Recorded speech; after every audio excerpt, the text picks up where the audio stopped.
Hey guys, I hope you're all doing great today. So here we are again, and it doesn't seem like it was all that long ago when I was doing this about the previous patch. So I think we can perhaps interpret this as a good sign. The fact that they are pretty consistently now putting out these hot fixes is at least another step in the right direction. I guess you could kind of look at it in both ways. One, it's a step in the right direction that they are continuously working on improving things. On the other hand, you could obviously also criticize that there are so many things that need to be improved, and I think both of those things are actually important. So we shouldn't dismiss one or the other. We should, basically take it as the mixed bag that it is. So anyway, what I'm going to do is I'm going to read through this, give my own thoughts. How is it relevant to the couple of videos that I have made related to this topic in the last week or so? But I'm going to go ahead and give the summary version right now before I get into any of the specifics here, which is I do tend to remain optimistic about this game. I do appreciate the fact that they are still working on it. Obviously, I understand that the reason that they're working on it is because they want to continue to make money on it, and they have the expectation that they will make money on the next DLC. And so I do think that, every step in the right direction does need to be looked at in the overall big picture perspective of how, they're not doing it out of the kindness of their hearts. Maybe they would stop supporting it if they weren't planning on doing another DLC. I don't know. I'm not privy to any special information there. But in any case, I interpret this as a good thing that they're fixing it, but not as much as I wish it would be. Having read through this already, they're not doing the main thing that I think they really ought to be doing, which is telling us, okay, not only are we fixing this, but we're also addressing these problems in our own quality assurance process to make sure that these things don't continue to happen over and over again. I'm still not hearing that, so don't look for that in this particular update. Take it for what it's worth. I still think the game is an awful lot of fun. Most of the time when I'm playing the game, the fact that these problems still exist in it don't really stop me from enjoying it. Most of the time I'm able to either avoid them or, at this point we just work around them. Like I said, there's still lots of fun to be had in this game, but I also at the same time appreciate that anybody who has gotten fed up and said enough is enough and wants to step away from it or wants to criticize them for the fact that all of these problems do keep occurring in the game. I can't really blame a person who thinks that way. But anyway, let's go ahead and now dive into the details of this one because, like I said, it's some good stuff. It's stuff in the right direction, and it's an acknowledgement, that they know that they still have work to do. All right, anyway, so hey folks, following the fix for last week's FLC issue, we promised to keep you updated on our direction of travel toward the next game update. This week we've continued our work on building out fixes and improvements that will form the foundation of what we're internally calling 6.3.4. We start our testing on 6.3.4 later this evening, continuing through the weekend and right across all of next week. We're not currently locked in on the release date for 6.3.4, but we have softly targeted its release on November 6th. We hope that you'll understand that our testing phases for significant changes is often extensive, cough, cough, interpret that for what it is, and can cause us to make changes to release dates or make further revisions to what we include in the update itself over the course of testing. Obviously, I'm skeptical that their testing is as extensive as it needs to be. Anyway, I'm happy to shed as much light as possible today on what our top focuses and expected fixes are based on where we stand today, but please expect some changes to the below between now and 6.3.4's release. What I'm sharing today is pretty raw information, hot from the ovens, but all things that we're happy to chat about. What key issues are we looking to address in 6.3.4? Idle armies on the campaign map, Chaos Dwarf recruitment issues, he who shall not be named, idle AI campaign behavior. Before I get into breaking down our progress on these three key issues, it's important that I highlight that we are in the earliest stages of testing. As you'll read below, we have different levels of confidence on these three key issues, which may see us change up what's included in 6.3.4. If we make changes, you'll hear from me as soon as we make that decision. If we do remove one of these key issues from 6.3.4, please know that it won't mean that we've stopped working to solve the problem, only that we'll continue to work on the problem and instead look to make it a part of a future update. And, incidentally, again, I'm being a little bit critical here, but I agree with this. I think the last thing that they should do, and presumably the last thing that they want to do, is say that something's fixed and it turns out that it's really not. They need to do as much testing and an iterative process over and over again to make sure that when they tell us that something is fixed, that it really is. I do think that they've accomplished that for the most part in what they did last week. At least in my own experience, I haven't seen the Tomb Kings and the Lizard Men continuing to have that brain dead behavior. I know others have reported it. However, I do kind of wonder whether it might be related to this, what we're talking about right now. So as it stands today, idle armies is something that we have a positive outlook on. The issue itself is presently believed to be a complication of several different issues.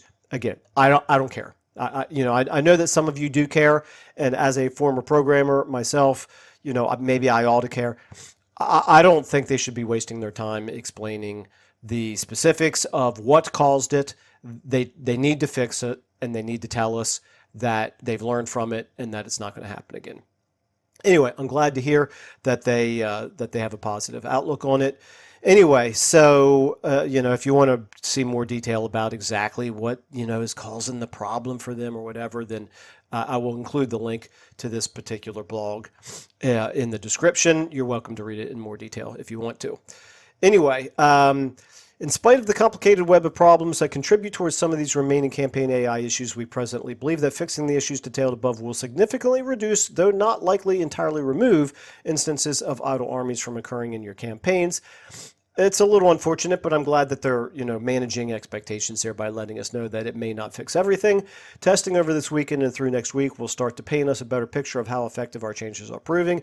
Initial tests are showing a positive sign, but we're in a very early stage of that testing, and we're not out of those woods just yet. Anyway, I do really hope that they do get this in. To me, this is the most important thing. Obviously, for Chaos Dwarf fans, maybe the next one is, but overall, this is affecting potentially every single campaign, so I really do think that this is kind of a big deal. It certainly has affected some of the Let's Plays on this channel. Anyway, let's move on. Chaos Dwarf recruitment is showing a similar early sign of improvement. We've observed that they haven't been recruiting higher tier units on a consistent basis, and some of the changes that we've developed are giving us an early indicator that we're starting to see some success in changing that. As with other idle AI issues, there's lots of testing to do here. Yeah, whatever. Okay, anyway. Finally, the new Ogre Legendary Lord has had their campaign AI reviewed and has now started to show consistent interaction with campaigns. Of all the 3 key issues listed here, this is the one we're most confident that we're making good improvement on, but still something that will require a lot more testing and plenty of careful study on his impact in a campaign. So again, this is good, particularly for Ogre fans, that definitely should be addressed. I kind of wish they had also, while they're at it, taken a look at everything that was included in the Omens of Destruction, all the 3 legendary lords that were included in that, and is it 3, 4? I can't even remember now. But the 2 Khorne, I guess one of them was FLC, but the two Khorne legendary lords and Goldfig, let's call them here. Anyway, I find them to be really not particularly good campaigns because they're too overpowered. Maybe that's just me. Anyway, as of today, my only point being, I think that there's a lot more going on than just campaign AI reviewing. Okay, as of today, he's properly attacking and expanding his territory, though we've had a few early tests that raise concerns that he's prone to enter a state of megabonk and can often be found to act as quite a menace to anyone within reach. Making a change to get him active is a good first step, but we're going to be doing some further balancing as part of this process to ensure he doesn't get out of hand. This last paragraph right here is really important, but before I read it, I do want to say, I apologize if I'm sounding like I'm all doom and gloom here. I'm really not. Like I said, I'm overall optimistic about the game moving forward. I just don't hear from them what I think is the most important thing.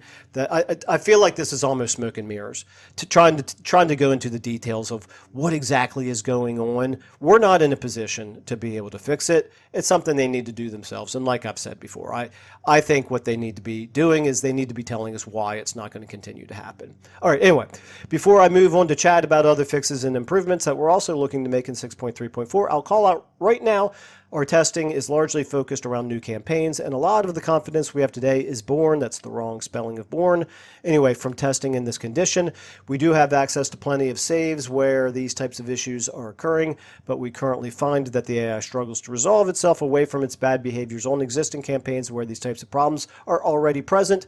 Building out fixes that would allow for existing saves to convert into healthier states is likely something of a distant stretch goal for us, and we're currently forecasting that to make the most of the improvements we're looking to make in 6.3.4, a new campaign start is likely to provide the best possible experience. So I'm glad that they said this. I do think this is important for all of us to take into consideration. Yeah, it sucks when we have an existing campaign that we're playing and these patches come out and it doesn't really work on those older campaigns.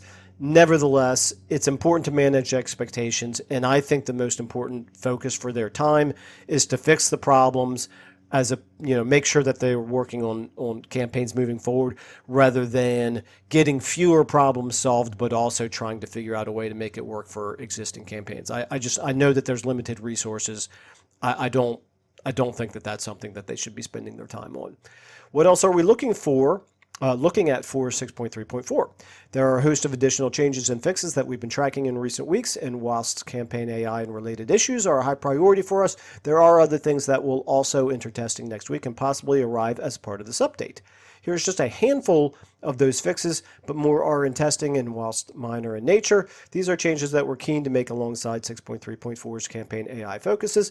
I've read through these. These are all good. I'll go through them here real quick.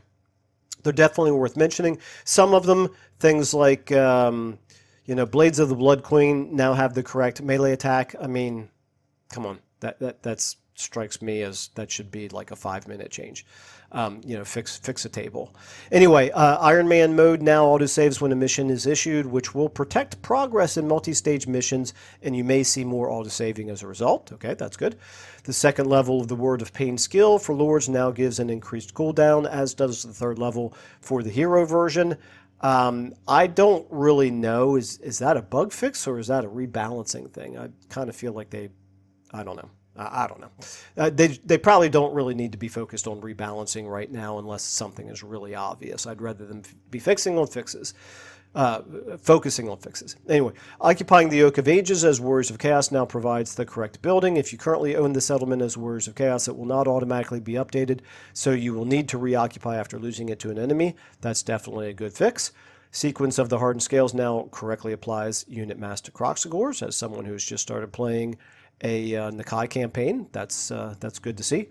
I already mentioned the aforementioned Blades of the Blood Queen, which is the Harganeth Executioners Regiment of Renown, now have the correct melee attack. Hideous Visage trait provides fear as well as terror. Okay, very good. Doesn't seem like it should be more than a 5-minute fix. Oxyatel's Inner Sanctum buildings now give the correct benefits. Always good when, buildings give the correct benefits. The big name Noblar Kicker correctly unlocks with Noblar Flingers in your army. That's good. Cave Painter Follower can now be equipped by the Man-Eater, Camp Tyrants, and Paymasters. That's good. Okay. There'll be further updates and amendments that we'll be looking to make as we progress through our testing, so do expect further comments from myself and the community team as we regroup from the weekend, as well as return to our usual schedule live streaming next week on Twitch and Total War Live YouTube next week. So no real mention of the big ones as far as I'm concerned. Not surprising. I don't have much expectation that they're ever going to fix the gate bug, that they're ever going to fix Siege Battle AI, pathfinding, or fix the problem with running down fleeing enemy lords. Huge glaring issues that are completely unfun and detract from the game, but I've never ever heard them really take those seriously. So not holding out hope on those. Anyway, please let me know what you all think. As I started out at the very beginning here, I'm optimistic overall because I do still think it is a flawed masterpiece. It's a game that's still a lot of fun. Most of the time, the issues that are still in it don't really hinder. my ability to have fun with it. At the same time, I'm perfectly willing to acknowledge that it's not getting the love that it really ought to. Personally, I don't really know how to feel about Tides of Torment. There's things in it that are kind of exciting, but at the same time, I'm probably going to take a wait and see approach because I thought the same thing about Omens of Destruction, and I don't want to say that I regret having gotten it, but yeah, I mean, I played each of the Legendary Lords campaigns a single time, and I don't see any point in playing them again because they're broken as far as I'm concerned. They're just too powerful. So little things like that, I don't know. I'll wait to hear maybe what the feedback is on Tides of Torment before I get that. And at the same time, I also understand that a lot of people have taken the attitude of the only way that CA will take our concern seriously is if we stop rewarding them. I don't want to say for bad behavior, but for not enough good behavior, and therefore not buying the DLCs. You know, again, I'm not going to criticize anybody who has taken that stance. I'm kind of somewhere in the middle. I don't exactly know what I'm going to do yet, but I'll probably wait and see what other people think before I rush to buy it. But anyway, as I was saying a minute ago, please let me know what your own thoughts are on this particular hotfix or this topic in general. I'll go ahead and say thanks everybody so much for watching and listening, and I will see you all in the next video.